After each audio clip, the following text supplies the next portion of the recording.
see the water from the dam. You see, so it will eventually come up to about there. Anyway, there's some drums full of stone. We've put the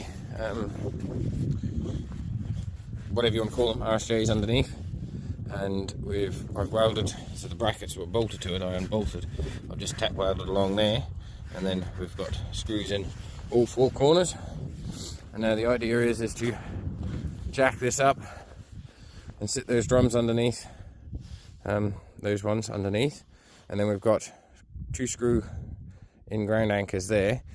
Sadly we can't get them there because it's big rock, so we're just going to drive standards down and tie them to standards, and then we'll cross strap from there across to this one, that one, across to that one, and then vice versa, and hopefully it will stop anything from wobbling and moving. We have got about a week of nice weather, so hopefully we can get all this concreted, and then hopefully a week we'll have it all sorted. So the idea is that this side will be we'll have a strap down here, and I'll have the tractor up here, and we'll tie this side down to the tractor, and vice versa on this side.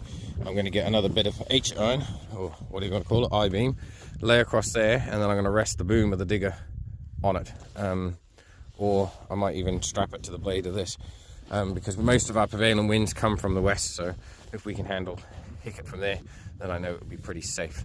But if I have the tractor down there and then have a strap over the top too, that will also make a big difference. So, but we're pretty much there, ready to jack it off this.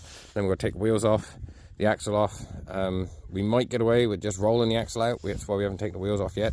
We might be able to jack it up, sit it on there, undo the axle, and roll this whole system out on that axle, which would make it a lot easier for getting it down there. And then if we do that, then all we'll have to do is just clip the drawbar back to it, and then move the container base to wherever we want it. So yeah, hopefully. We also put power in, so in that little box, we've got a light on all the time, so that way we know if the power's tripped or not. But it's a very low wattage hold light that we got.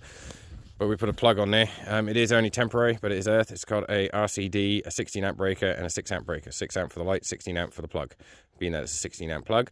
But the cable is all double to triple the size of what it needs to be in there. So I think I ran 10 mil to the plug, so it should handle everything.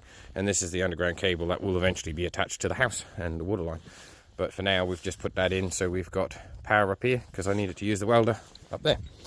So now I just got to go and get strap to the bottom of that, up and around those beams on each corner, just so that it doesn't move, because now it's all metal sitting on metal. And then yeah, tomorrow's job, jack her up, sit her on drums, and then start pegging out for whatchamacallit.